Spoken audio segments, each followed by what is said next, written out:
오늘은 딱 하루만 정신 차린 사람이라는 제목으로 함께 말씀을 좀 나누려고 합니다. 제가 제목을 정하고 나니까 너무 잘 정한 것 같아요.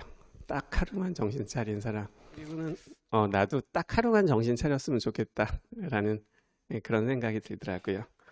어떤 사람이었을까요? 그리고 무슨 일이 있었을까요? 이제 말씀을 통해서 함께 좀 살펴보려고 합니다. 오늘 본문의 말씀은 사사기 16장입니다.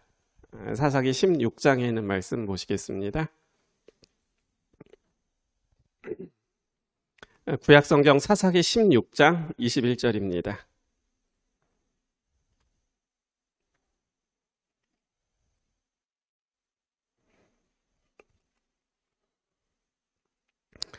사사기 16장 21절 읽겠습니다. 블레셋 사람이 그를 잡아 그 눈을 빼고 끌고 가사에 내려가 노출로 매고 그로 옥중에서 맷돌을 돌리게 하였더라. 블레셋 사람에게 잡혔습니다. 블레셋 사람들이 눈을 뽑습니다. 몸은 노출로 묶었습니다. 그리고는 옥에서 맷돌을 돌리게 만들었습니다. 여러분 누구 이야기죠? 삼손입니다. 눈을 뽑는 일은 승자가 패자에게 내리는 잔인한 형벌이었습니다. 승자가 전쟁에서 이긴 사람이 진 사람에게 내리는 잔인한 형벌이었습니다. 우리가 잘 아는 유다의 마지막 왕이었던 시드기야, 나라가 망하고 이제 바벨론으로 포로 잡혀가는 그때 그 왕 시드기야는 느부갓네살에게 잡혔을 때 어떻게 했어요? 바벨론의 왕이었던 느부갓네살이 예루살렘을 침공해서 마지막 왕이었던 시드기야를 항복시킨 다음에 어떻게 했어요? 그 눈을 뽑았습니다. 그리고는 끌고 갔습니다. 승자가 패자에게 내리는 잔인한 형벌이었던 거죠. 그래서 블레셋 사람들에게 눈이 뽑힌 겁니다. 몸은 노줄에 묶였습니다. 그리고는 짐승들이 돌려야 되는 맷돌을 누가 돌리고 있냐면 삼손이 돌리고 있는 것이지요. 여러분, 삼손이 왜 이렇게 되었습니까? 삼손은 탄생에 있어서 아주 특별한 사람이었습니다. 13장 5절입니다. 보라, 내가 임신하여 아들을 낳으리니 그의 머리 위에 삭도를 대지 말라. 이 아이는 태에서 나옴으로부터 하나님께 바쳐진 나실인이 됨이라. 그가 블레셋 사람의 손에서 이스라엘을 구원하기 시작하리라 하시니. 삼손은 태어날 때부터 어떤 사람이었어요? 나실인이었습니다. 나실인은 거룩하게 구별된 자를 의미합니다. 성경에, 특별히 구약 성경에 이렇게 나실인으로 구별됐던 사람이 있을까요? 여러분 기억하신 또 다른 사람이 있으십니까? 믿음의 조상이었던 아브라함 나실인이었습니까?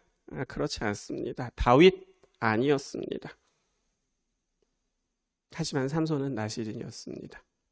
목사님, 사무엘은 어떻습니까? 사무엘은 나실인 아니었나요? 사무엘은 나실인이었습니다. 그런데 경우가 좀 다릅니다. 어떻게 다르죠?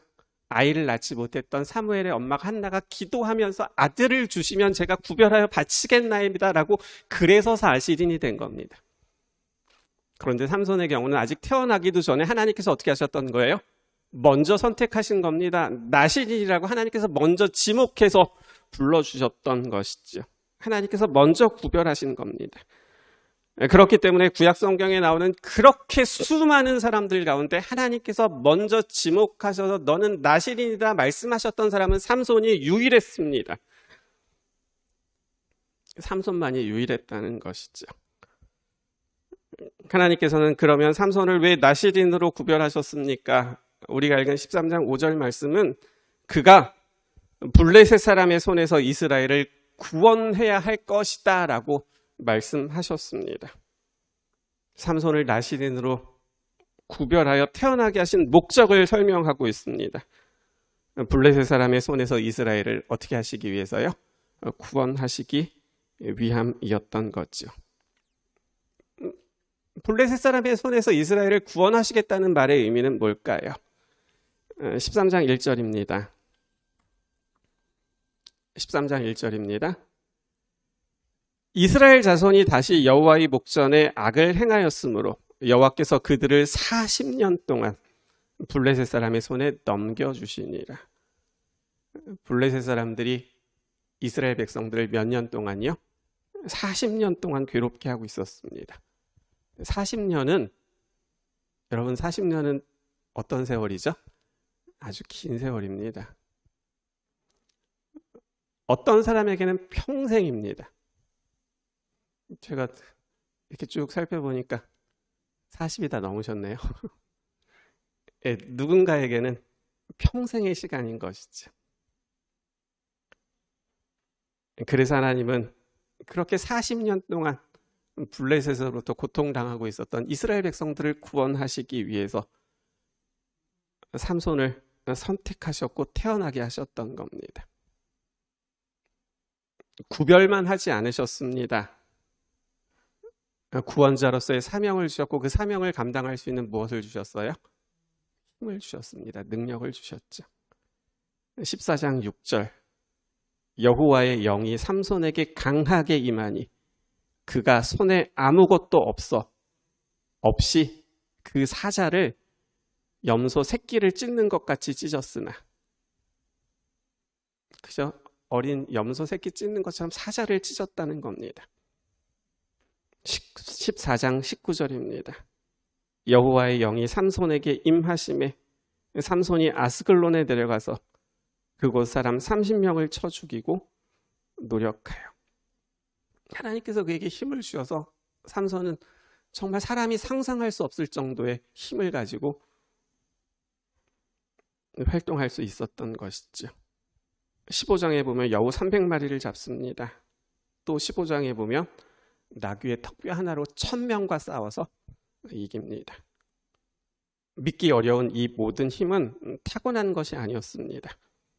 하나님께서 삼손에게 주신 것이었습니다. 구별하셨고 사명을 주셨고 그것을 감당할 수 있는 무엇을 주신 거예요? 힘과 능력을 주셨던 거죠. 그런데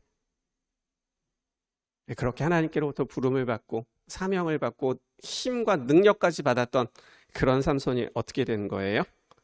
우리가 처음에 봤던 16장 21절 블레셋 사람이 그를 잡아 그 눈을 빼고 끌고 가사에 내려가 놋줄로 매고 그로 옥중에서 맷돌을 돌리게 하였다 기록합니다. 1000명을 죽이는 것도 일이 아니었던 삼손이 잡힙니다. 눈이 뽑힙니다. 여호와의 신이 크게 임했던 삼손의 몸이 놋줄로 묶이는 겁니다. 그리고 블레셋 사람들로부터 이스라엘을 구원하라는 사명을 받았던 이 삼손이 그 사람들에게 잡혀서 옥에서 짐승들이나 끄는 맷돌을 돌리게 된 것이죠. 나실인이 아니었습니까? 그것도 자원에서 된 것이 아니라 하나님께서 먼저 선택해서 부르신 나실인이었지 않습니까? 능력도 주지 않으셨습니까? 그래서 엄청난 능력도 받은 삼손이었습니다. 그런데 삼손이 왜 이렇게 되었습니까? 나실인이 어떻게 이렇게 될 수 있습니까? 삼손에게 무슨 일이 있었습니까? 삼손이 왜 이렇게 되었을까요? 우리는 오늘 성경을 통해서 몇 가지 이유를 좀 찾아보려고 합니다. 첫 번째 이유는 14장 3절에서 발견하게 됩니다. 이제 14장 3절은 찾으셔서 우리 같이 읽겠습니다. 그리고 14장 3절이 삼손이 그렇게 된 첫 번째 이유를 우리에게 설명해 주고 있습니다. 같이 읽으시면서 그 첫 번째 이유가 무엇일지를 여러분도 함께 찾아보시기 바랍니다. 14장 3절입니다. 같이 읽겠습니다. 그의 부모가 시작.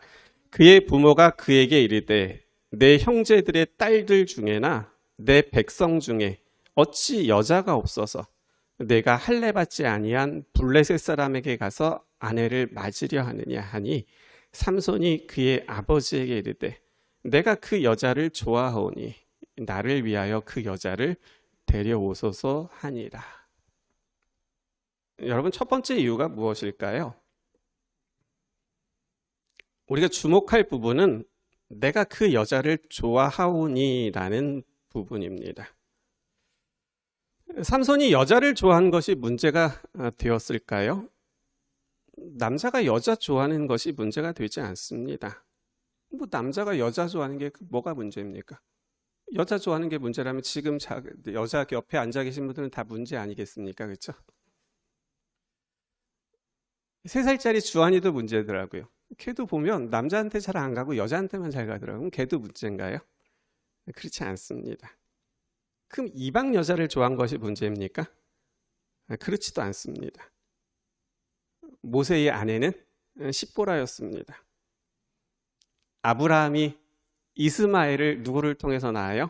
이방 여인이었던 하갈을 통해서 낳습니다. 예수님의 조상이었던 롯도 모함 여자였습니다. 그러면요, 내가 그 여자를 좋아하오니라는 삼손의 말이 그럼 무슨 문제가 될까요? 이 말씀을요, 히브리 성경은 이렇게 번역하고 있습니다. 그녀는 내 눈에 좋았기 때문입니다. 히브리 성경이 지금 우리에게 말해주는 그 의미는 그 여자가 누구 눈에 좋다는 거예요? 내 눈에 좋다라고 그렇게 말하고 있다는 거죠. 그럼 내 눈에 좋다고 말하는 게 뭐가 문제가 될까요? 이제 한 말씀만 볼게요. 조금 더 힌트를 주는 말씀이 됩니다. 17장 6절입니다. 사사기 17장 6절이요.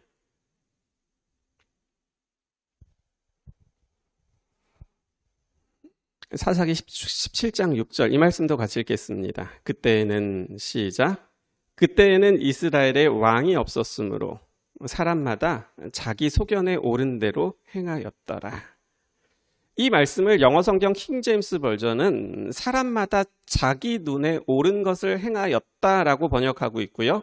현대어 성경은 사람들 모두 자기 하고 싶은 대로 하였다고 번역합니다. 공동 번역 성경을 찾아봤더니 사람마다 제멋대로 하던 시대였다라고 그렇게 번역하고 있는 겁니다. 그렇기 때문에 지금 삼손이 말하는 내 눈에 좋습니다라는 이 말의 의미를 그래서 어떻게 설명하냐면 삼손은 하나님께서 구별하신 나시진이었음에도 불구하고 그는 하나님께서 원하시는 일에는 관심이 없고 오로지 무엇에만 관심이 있었던 거예요? 자기가 좋아하는 것에만 관심이 있었던 것이고 그것만 중요했다는 것입니다. 하나님은 내가 지금 이것을 선택하려 하는 것에 대해서 어떻게 생각하실까를 전혀 생각하지 않았다는 겁니다. 그저 무엇인가를 선택할 수 있어서 가장 중요한 것은 내가 좋느냐 내가 좋지 않느냐 나만이 중심이 되어서 그것을 선택했다는 것이죠.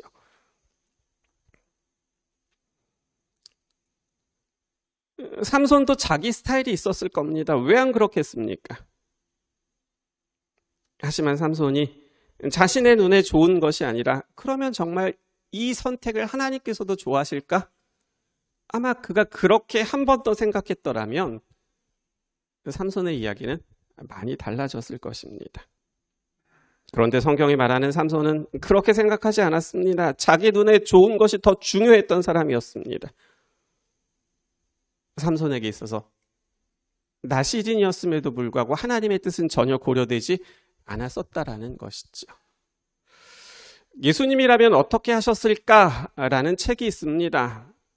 여러분도 아마 다 들어보신 한 문장의 글이라고 생각을 합니다. 예수님이라면 어떻게 하셨을까? 그런데 이 한 문장을 기억하는 것이 정말 중요합니다. 삼손이 이 한 문장을 기억했더라면 어떻게 되었을까요? 예수님이라면 어떻게 하셨을까? 삼손이 그것을 기억했더라면 아마 그의 인생이 달라졌을 겁니다. 우리도 마찬가지입니다. 예수님이라면 어떻게 하셨을까? 이 한 문장을 꼭 기억할 수 있기를 바랍니다. 그리고 그 한 문장을 가지고 여러분 기도할 수 있기를 바랍니다. 그러면 여러분의 인생도 많이 달라질 것입니다. 예수님이라면 어떻게 하셨을까? 이것을 생각하지 않고 그저 자기 눈에 좋은 대로만 한 것이, 그렇게 선택한 것이 삼손이 넘어지고 실패한 첫 번째 이유라고 성경은 우리에게 그렇게 말하고 있는 것이지요. 이제 두 번째를 보겠습니다. 두 번째는 14장 19절에서 찾을 수 있습니다. 14장 19절입니다.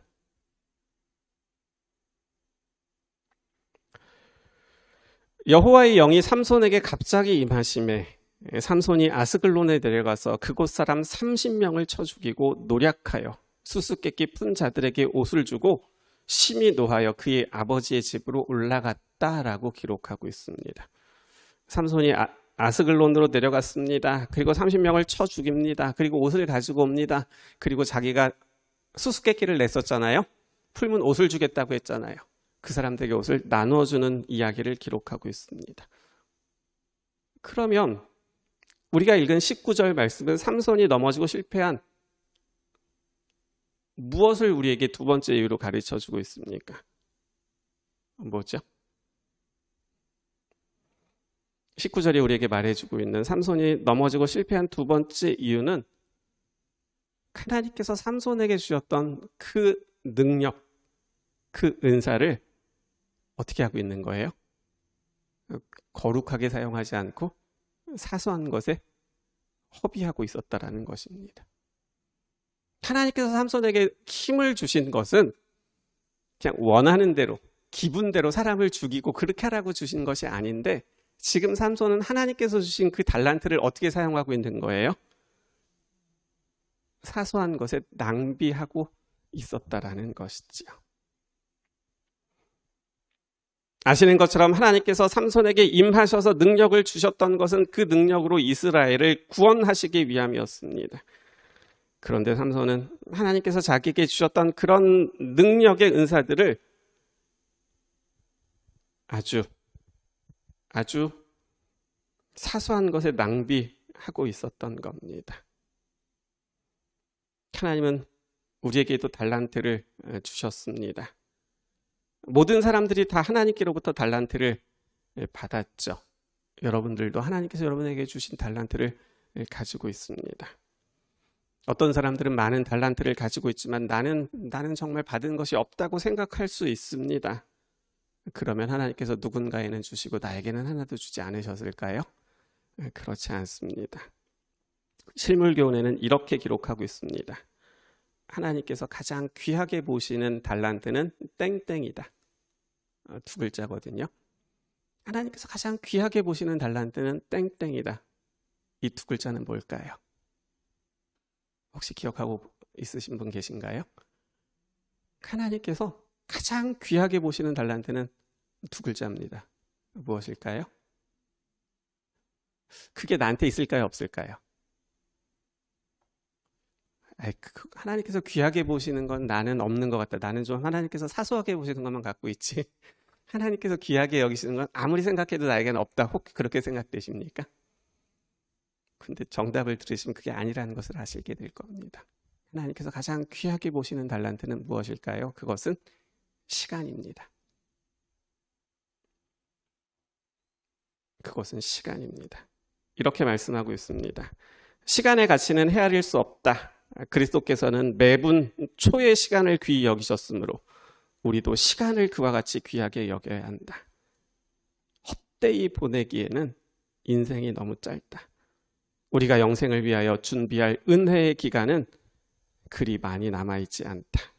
낭비할 시간도 없고 이기적 오락을 위하여 쓸 시간도 없고 죄에 방종할 여가도 없다. 영생을 위하여 품성을 개발해야 될 때는 바로 지금이다. 구원을 위하여 준비해야 될 때는 바로 지금이다. 그렇게 말씀하고 계십니다. 어떤 목사님께서 하시는 설교를 들었습니다. 그러니까 어떤 목사님입니다. 제 얘기가 아닙니다. 어떤 목사님이라고 얘기하면 어떤 분들은 목사님이 자기 얘기인데 저렇게 얘기하시는구나라고 생각하시는데 이건 제가 들은 얘기입니다. 아시겠죠? 그 목사님이 말씀하시기를 자기는 아내하고 싸우지 않는다고 말씀하셨습니다. 그냥 생각해보면 저거 많이 싸워야 1년에 한 번 정도 싸울까 말까 하다는 것입니다. 그러면 자기들이 원래부터 인꼬였기 때문에 그렇게 안 싸울까? 라고 또 물으셨습니다. 아니라는 겁니다. 결혼 초에는 너무 많이 싸웠다는 것이죠. 그런데 지금은 그렇게 싸우는 시간이 너무 아깝다는 겁니다. 시간도 아깝고 에너지도 아깝고 감정도 아깝고 결국 싸우고 나중에 보면 아무것도 아닌데 그것도 싸우지 말아야겠다는 생각이 들었던 것이죠. 그래서 자신하고 다른 배우자의 그 다름을 인정하기로 했다는 겁니다. 그러면서 설명을 하십니다. 예전에는 치약 짜는 것까지도 엄청나게 싸웠다는 겁니다. 왜 이렇게 중간부터 짜냐고, 제발 밑에서부터 짜라고 맨날 얘기를 해도 안 되는 겁니다. 그래서 그것 때문에 맨날 싸웠다는 겁니다. 근데 이제는 그것 때문에 안 싸운다는 겁니다. 그리고 그것 때문에 왜 안 싸우게 됐는지를 생각하시는데 생각을 바꿨다는 겁니다. 속으로 생각하기를, 그래, 너는 죽을 때까지 중간부터 짜라, 나는 밑에서부터 짤 거다. 그렇게 생각을 하니까 그것 때문에 싸울 일이 없어졌다는 거죠. 그리고 그렇게 싸우는 시간을 뺏기지 않게 돼서 너무 좋다는 겁니다. 그 에너지를 다른 데 쓸 수 있어서 너무 좋다고 말씀하시는 거죠. 하나의 예화이기는 하지만 아주 중요한 것을 가르쳐 줍니다. 시간이 참 중요한데 우리는 그 시간을 너무 덜 중요하게 여기고 그것을 너무 귀하게 여기지 못하다는 것이죠. 우리는 그 귀중한 시간들을 어떻게 여러분은 사용하고 계십니까? 삼손은 하나님께서 주신 귀한 은사들을 너무 사소한 것들에 낭비하고 말았습니다. 우리는 어떻습니까? 하나님께서 여러분에게 주신 은사들을 어떻게 활용하고 계십니까? 특별히 나에게 주신 그 시간들을 여러분은 어떻게 사용하고 계십니까? 늘 이제 차를 타고 이동을 하기 때문에 대중교통을 이용할 일이 별로 없습니다. 근데 얼마 전에 오랜만에 제가 지하철을 탄 일이 있었습니다. 그 지하철을 타가지고 이렇게 한번 이렇게 삥 둘러보니까 제가 학생 때 지하철을 탈 때하고는 너무 다르더라고요. 뭐가 달랐냐면 지금 지하철을 타보시면 그 칸 안에 50명이 있든 100명이 있든 그 100명 전부가 다 뭐 하는지 아세요? 다 스마트폰만 봅니다. 다 스마트폰만 봅니다. 둘 중에 하나입니다. 자든지 아니면 다 스마트폰 보고 있습니다. 물론 중요한 일들을 하시겠죠. 일정을 체크하시는 분들도 있을 것이고 SNS로 연락을 주고받는 사람들도 있을 것이고 은행 업무를 보는 사람들도 있고 그렇게 필요에 따라 사용하시는 분들이 분명 계실 겁니다. 그렇지 않다고 말하는 것이 아닙니다. 그런데 경험해봐서 아시잖아요. 그렇죠? 그냥 봅니다. 1시간이 2시간 앉아서 그냥 보는 그것이 우리의 습관이 돼버린 것이죠. 실물교훈에 이렇게 말씀하셨습니다. 우리는 시간을 아끼라는 권면을 받고 있다. 그러나 일단 낭비된 시간은 전혀 회복될 수가 없다. 우리는 1초도 회복할 수 없다. 우리가 시간을 아낄 수 있는 단 한 가지 방법은 남아있는 시간을 가치 있게 사용하는 것과 하나님의 크신 구속사업의 그분과 동역자가 되는 것뿐이다. 그렇게 하는 자에게는 성품의 변화가 일어난다. 그렇게 하는 자에게는 무엇이 일어난다고요? 성품의 변화가 일어난다. 또 읽어드릴게요. 지금은 동료 인간을 구원하기 위하여 일할 때이다. 어떤 사람들은 주님의 사업을 위해 금전만 바치면 그것으로서 저희가 해야 될 본분을 다 했다고 생각한다. 저희는 주님을 위하여 개인적으로 봉사할 수 있는 귀중한 시간을 이용하지 않고 헛되이 지내버린다. 그러나 건강하고 힘이 있는 사람이 하나님을 위하여 활발하게 봉사하는 것은 저희의 특권이요 의무이다. 또 조금 더 읽어드릴게요. 1분 1초에는 영원한 결과가 내포되어 있다. 우리는 언제 부름을 받든지 봉사할 수 있도록 준비하고 있는 비상 대기병이 되어야 한다. 지금은 도움이 요구되는 사람에게 생명의 말씀을 전할 기회가 있지만 그 기회가 다시는 주어지지 않을 수 있다. 지금 내가 누군가에게 말을 하고 또 봉사하고 또 하나님의 말씀을 이렇게 나눌 수 있는 그런 시간이 나에게 있지만 그 시간이 뭐 할 수 있다는 거예요? 다시 주어지지 않을 수 있다는 것이죠.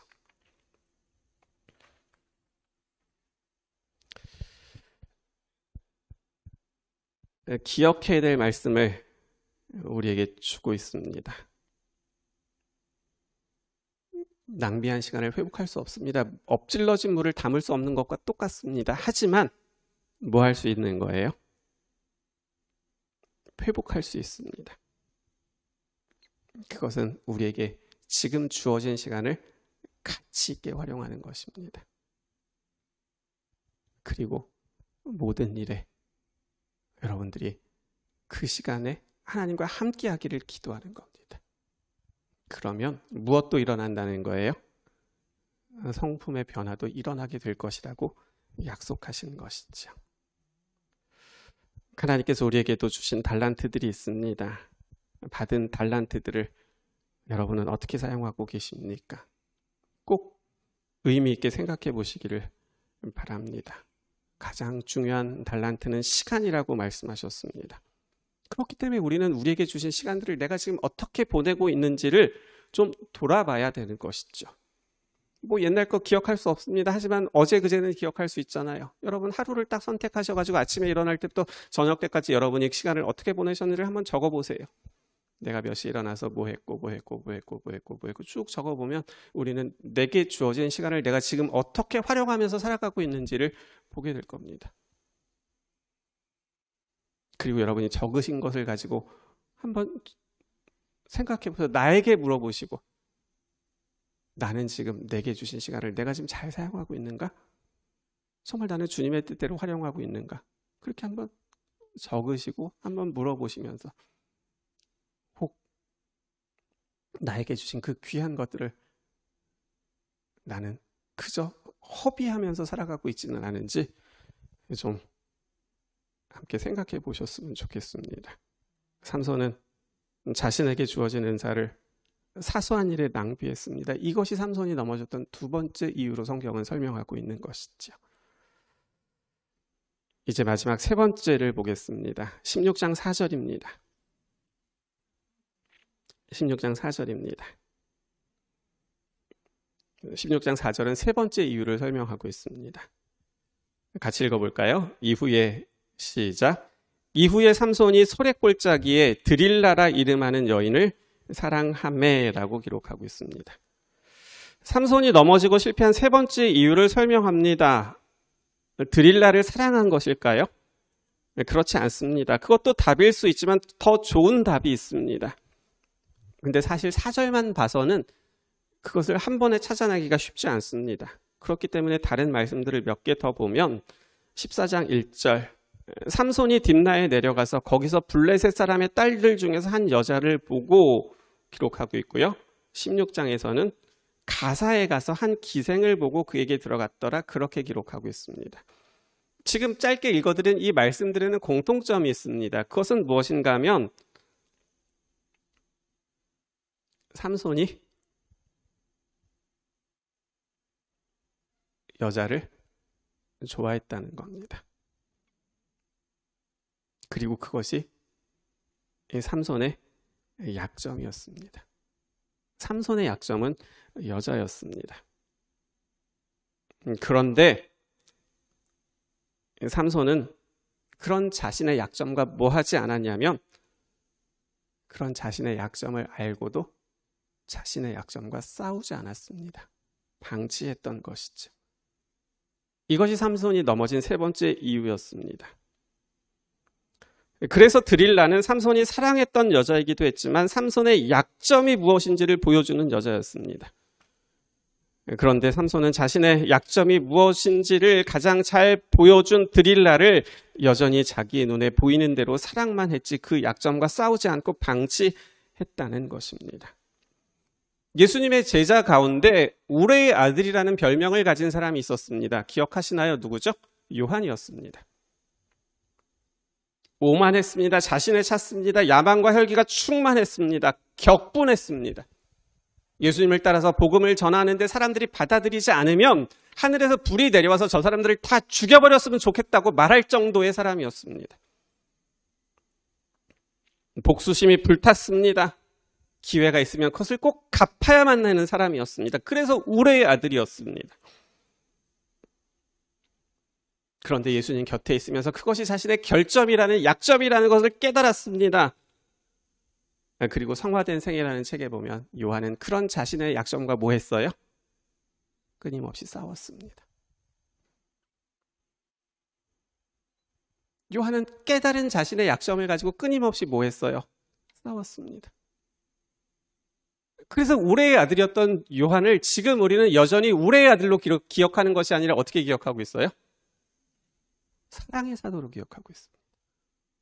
요한은 사랑의 사도가 된 것이죠. 그런데 삼손은 그렇게 계속해서 반복되기에 보여지는 자신의 약점과 싸우려고 하지 않았습니다. 그것을 방치했었던 것이죠. 그리고 그것이 삼손이 넘어지게 된, 실패하게 된 결정적인 세 번째 이유였던 것입니다. 우리에게도 드릴라가 있습니다. 우리에게도 드릴라가 있죠. 삼손에게만 드릴라가 있는 것이 아니라 우리에게도 드릴라가 있죠. 삼손에게 드릴라는 여자지만 우리에게 드릴라는 우리에게서 반복되는 죄들이고 우리의 약한 모습들이겠죠. 화를 잘 내는 것일 수도 있고 거짓말을 하는 것일 수도 있고 자기만 생각하는 이기적인 마음을 가질 수도 있고 다양하게 나타날 수 있을 것입니다. 나에게만 있는 드릴라, 나만 알고 있는 약점인 것이죠. 글쎄, 나는 약점이 뭘까? 잘 기억나지 않으신다면 약점이 없는 게 아니라 다 약점인 겁니다. 그렇죠? 나는 대표적인 약점이 없어. 그러면 그 사람은 완벽한 사람이 아니라 다 약점인 거죠. 집사람이 저한테 당신의 약점이 뭐야? 그럼 전 잘 모르겠습니다. 그럼 그 말의 의미는 뭐야? 다 약하다는 거죠. 그런 겁니다. 약점이기에 우리에게 필요한 것이 있습니다. 삼손처럼 방치하는 것이 아니라 요한처럼 그 결점들과 우리는 싸워야 되는 일이 필요한 것이죠. 나에게만 있는 드릴라를 방치하는 것이 아니라 싸워야 된다는 겁니다. 어떻게 싸웁니까? 눈에 보이면 주먹으로 때리기라도 하죠. 보이지도 않아요. 어떻게 싸울까요? 기도의 성자라고 불리는 조지 뮬러 목사님은 5만 번 기도의 응답을 받은 그 목사님의 책에서 이렇게 기록하고 있습니다. 무릎으로 인생의 싸움을 싸우는 것을 배우지 못한 사람은 아직도 기독교 신앙의 ABC를 모르는 사람이다. 어떻게 싸우는 거예요? 무릎으로 싸우셔야 합니다.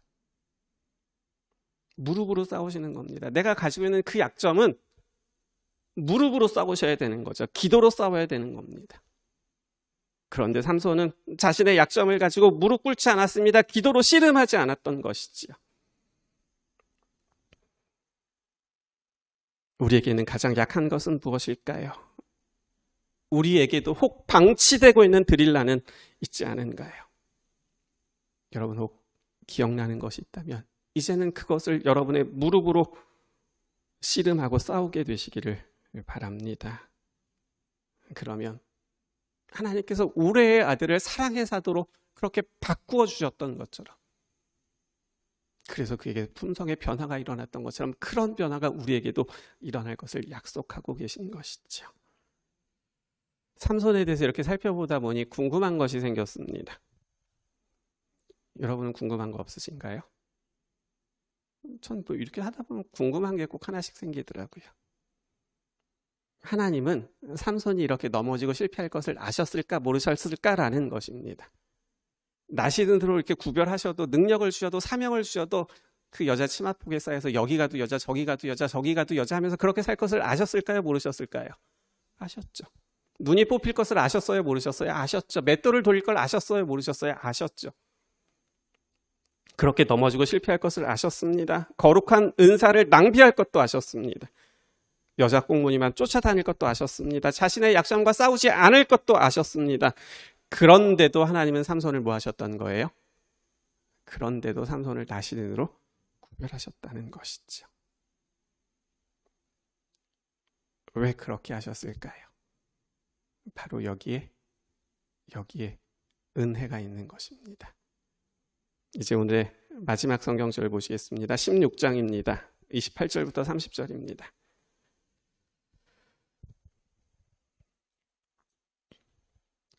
16장 28절로 30절입니다.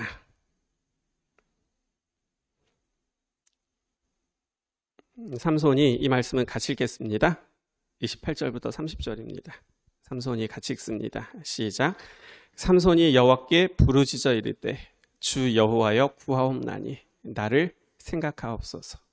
하나님이여 구하옵나니 이번만 나를 강하게 하사 나의 두 눈을 뺀 블레셋 사람에게 원수를 단번에 갚게 하옵소서 하고 삼손이 집을 버틴 두 기둥 가운데 하나는 왼손으로 하나는 오른손으로 껴 의지하고 삼손이 이르되 블레셋 사람과 함께 죽기를 원하노라 하고 힘을 다하여 몸을 굽히매 그 집이 곧 무너져 그 안에 있는 모든 방백들과 온 백성에게 덮이니 삼손이 죽을 때에 죽인 자가 살아있을 때에 죽인 자보다 더욱 많았더라.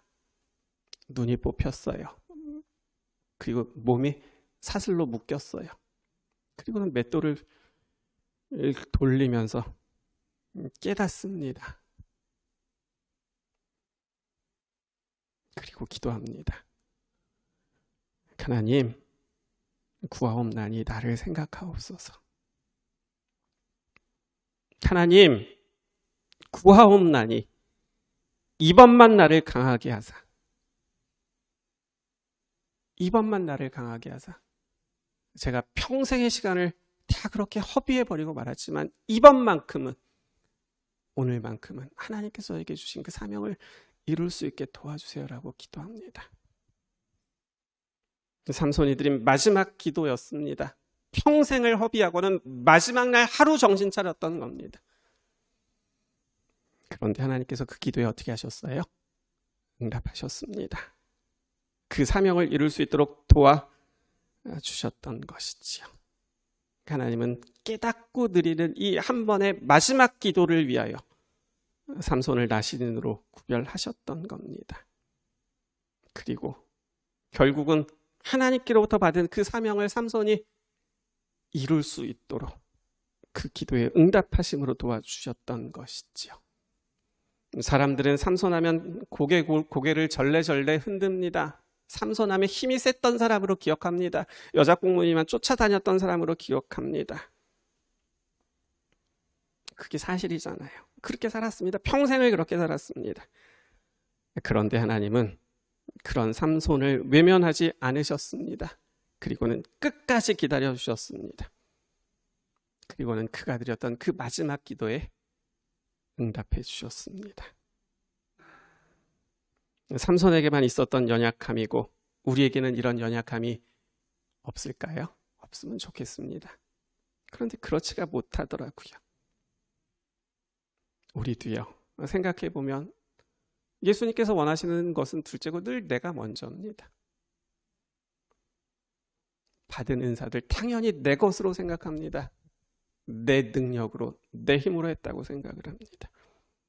그리고 특별히 그것이 사용되어지는 것들을 보면 여전히 내 마음과 내 생각과 내 가정의 울타리를 벗어나지 못합니다. 귀하고 거룩한 일에 덜 사용되어집니다. 그리고 우리가 가지고 있는 그 많은 결점들을 가리고 덮는 일을 하지 그것과 무릎으로 싸우는 일에 더디하고 있는 것이죠.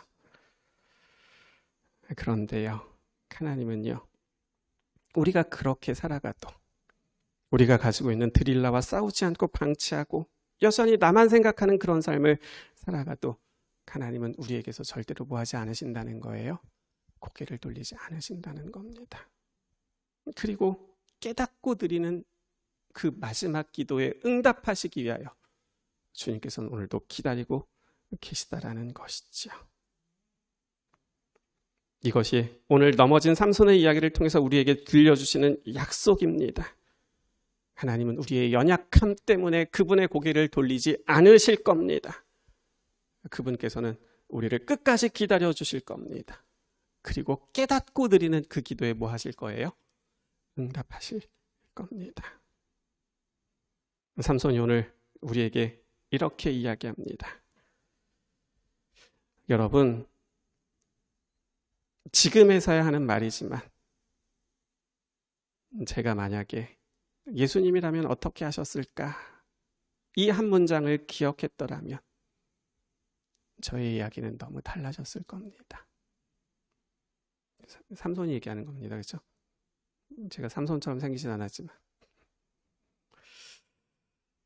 여러분도 마찬가지입니다. 예수님이라면 어떻게 하셨을까? 이 한 문장을, 여러분이 알고 계시는 그 한 문장을 하루에 3번만 기억하고 3번만 그렇게 기도한다면 여러분의 인생도 많이 달라질 것입니다. 저는 나시린이었음에도 불구하고 예수님이 원하시는 것을 생각하지 않고 받은 은사를 낭비하고 저의 약점과 싸우지 않아서 실패하고 넘어졌지만 하나님은 이런 저를 끝까지 기다려주셨고 제 기도에 응답해 주셨습니다. 하나님은 여러분에게도 그렇게 해주실 겁니다.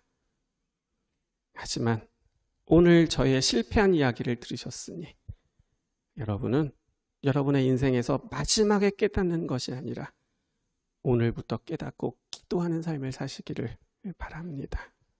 그래서 딱 하루만 정신 차린 저 같은 사람이 아니라 오늘부터 주님을 만나게 되는 그날까지 영적으로 날마다 정신 차린 그런 믿음의 사람들이 되시기를 바랍니다. 여러분들이 그렇게 사실 수 있다면 저의 실패한 이야기가 여러분들에게 더 많이 들려져도 저는 감사할 수 있습니다. 예수님이라면 어떻게 하셨을까? 여러분 이 한 문장을 꼭 잊지 마시고 하루에 한 번만이라도 꼭 기억하면서 기도하세요. 그러면 여러분은 많은 유혹과 시험에서 승리할 수 있으실 것이고 하나님께서 여러분에게 주신 가장 귀한 달란트인 그 시간을 정말 잘 활용하실 수 있을 것이고 그런 사람들에게 주어지는 그 성품 개발이 여러분들에게 선물로 주어질 것입니다. 저는 마지막 날 하루만 정신 차린 사람이지만 여러분은 날마다 주님과 동행하시면서 믿음으로 승리하는 삶을 사시기를 간절히 바랍니다. 이것이 오늘 삼손이 여러분에게 들려주는 호소의 이야기입니다. 예수님이라면 어떻게 하셨을까? 여러분 우리가 알고 있잖아요. 이 얘기 처음 듣는 사람 어디 있습니까? 근데 기억은 하면서 그것이 우리의 기도가 되지 않으면 우리가 알고 있는 것이 무슨 의미가 있겠습니까? 적어도 하루에 3번 우리가 이 문장을 가지고 기도하게 된다면 우리는 많은 유혹과 더 많은 시험에서 승리하게 될 것이고 우리는 하나님께서 우리에게 주신 가장 귀한 달란트를 잘 활용하게 될 것이고 그럴 때 우리에게 주시는 그 성품의 변화라는 은혜의 선물을 받게 될 것입니다. 그런 축복들이 이 자리에 참여한 그리고 오늘 이 예배에 참여한 모든 분들에게 임하게 되기를 간절히 바라면서 오늘 말씀을 줄이겠습니다. 하나님, 넘어지고 쓰러진 삼손의 이야기지만 그렇게 넘어지고 쓰러지고 받은 은사를 사소하게 허비해버리고 자신의 결점과도 싸우지 않았던 삼손이지만